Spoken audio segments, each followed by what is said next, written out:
In this video, I'm going to go and show you how you can turn your mobile hotspot on Android. For more tutorials, make sure you subscribe, and let's get right into it. So the first thing you want to do is go ahead and find your settings, and then once you've found your settings, what you need to do is go to connections, there right at the top.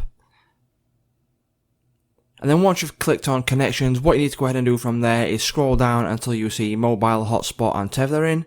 Go ahead and select that.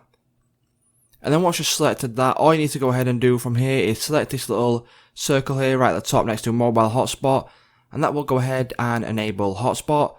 So if you want to go ahead and look at the settings now, as you can see, so the person or the other device that will be connecting to your hotspot will need to know your password and things if you've set one up. And all you need to do to set up a password is come down to password here. So as you can see, mine is YouTube2MT as a password, and then go ahead and you can name it as well. So I've named mine YouTube right at the top there. And it's just that simple, guys. If this video did help you out, please don't leave a like, comment, subscribe to the channel, and I will see you in the next one.